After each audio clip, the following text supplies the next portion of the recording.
Hello again, this is Alister McGrath at Oxford University with another short introductory presentation on Christian theology.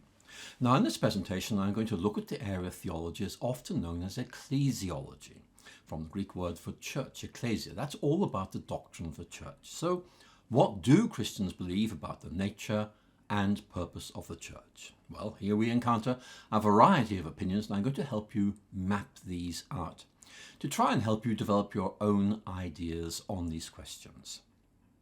Now, the New Testament uses the word church, I think, in two main ways. Here's the first of them. The term church is often used to designate individual Christian congregations.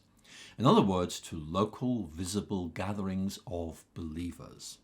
Now, I think we can understand that quite easily. For example, Paul wrote letters to churches in the cities of Corinth and Philippi, and those were local congregations. And the book of Revelation makes reference to the 7 churches of Asia, probably meaning 7 local Christian communities in Asia Minor, which is a region of the Roman Empire that is nowadays located within Turkey. But there's a second meaning, because at other points, particularly in letters to the Ephesians and the Colossians, we find the word church being used in a wider, more general sense, which seems to mean something like the total body of Christian believers. In other words, not a local congregation, but the whole thing in space and in time. Now, obviously, these two approaches can easily be brought together, assuming that there is one universal church consisting of all Christian believers, which takes the form of individual local churches dispersed throughout the world, different places, different times. Now, the Nicene Creed helps us to think about the nature of the church by using 4 terms to refer to it. It speaks of one holy, Catholic, and apostolic church. And these 4 words, one, holy, Catholic, and apostolic, are often used to discuss Christian thinking about the nature of the church. So it might be helpful if we were to look at each of these individually and try and open up some ways of understanding the church that they express. So let's turn to the first of them, the idea there is one church. Now, I think the idea that there is one universal church is not inconsistent with the existence of lots of different local churches or denominations. However, I think it's true to say that the rise of denominational pluralism does raise some questions. Here's a very obvious one. Is every Christian denomination entitled to be considered an authentic Christian church? And if not, well, what criteria should we use in trying to decide whether they really are Christian churches? Now, many, I think, would point to the importance of apostolic succession as a criterion of Christian authenticity. And the argument here would be that churches need to be able to trace their origins and their ideas back to the apostles.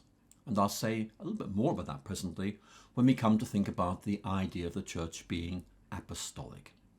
But let's turn to the second of these 4 terms, holy. What does it mean to say that the Christian church is holy? Now, many people, I think, tend to think of holy as meaning something like moral or good. And I can see why, but this isn't really very helpful. It doesn't capture what the word holy really means.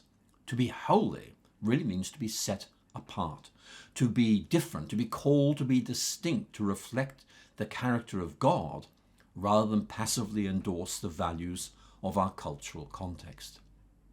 Now, some theologians would argue that the church is grounded in the holiness of its individual believers, so that believers who fail to be holy should be expelled or required to absent themselves until they've sorted themselves out.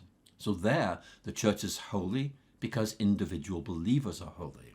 But others would disagree. They would suggest that the holiness of the church actually is located in Christ, as the one upon whom the Christian church is grounded.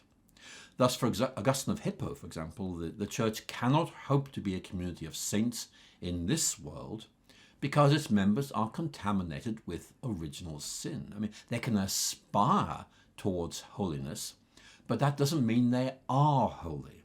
For Augustine, the real grounds of the holiness of the church lies in Christ. The church is holy because Christ is holy, a holiness that will be perfected and finally realized at the last judgment. But at the moment, this is an aspiration for the church rather than its present reality. Now, that's a big question, and the Donatist controversy really needs to be studied carefully to get a sense of how important that idea is and the difference it makes. Then in the third place, we could talk about the church as being Catholic. The Greek word katholikos really means universal or comprehensive, and actually some theologians today prefer to use the English term universal rather than Catholic because they feel that the term Catholic might be open to misunderstanding. So how does this aspect of the church work out in practice? What does it mean to say that the church is Catholic? Now, in the 4th century, Cyril of Jerusalem suggested there were 4 main senses of the word Catholic. Here's what he says. I think you'll find this quite interesting.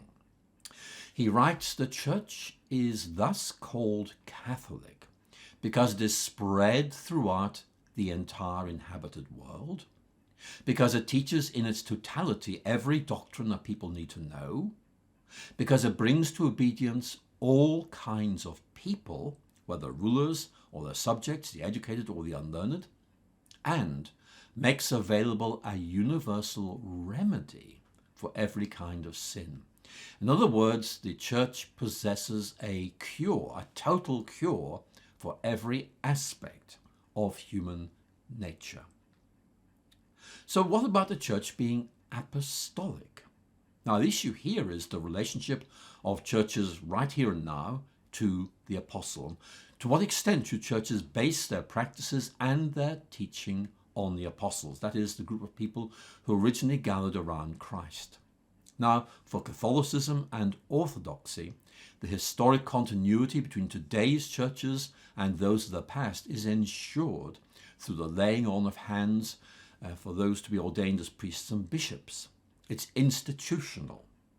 Whereas Protestants, while valuing this kind of historical continuity of the apostles, tend to hold that this continuity can be achieved through faithfulness to the teaching and practices of the apostles, which of course we find in the New Testament.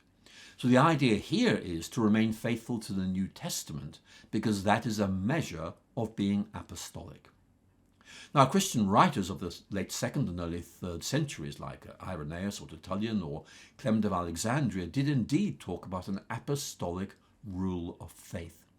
And they meant by that a kind of framework of faith that's been passed down from the apostles. And so the Christian church and its underlying vision of reality is thus understood to be grounded in the teaching of the apostles and to be continuous with them. In other words, this is something that's been entrusted to the community of faith through an unbroken line of witness, stressing back to the apostles themselves. So those were 4 ways of thinking about the church. I hope you found them helpful. If you were to go further and consult theological textbooks, I think you'll find these will help you think through each of these ideas and work out how you can connect these up with your own way of thinking about the nature and purpose of the church. But let me end this presentation by stressing the communal and not simply the individualist aspects of Christianity. We're not really meant to be Christians on our own. We're meant to be part of a community.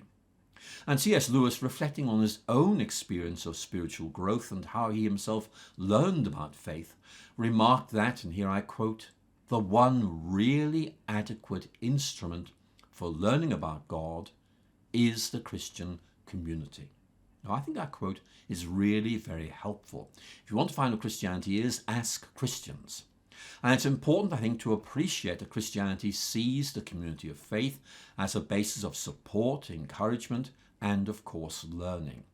And the later letters of the New Testament emphasize the importance of its teaching, both for the transmission of faith to later generations, but also as a means of helping present-day Christians to develop maturity in their faith.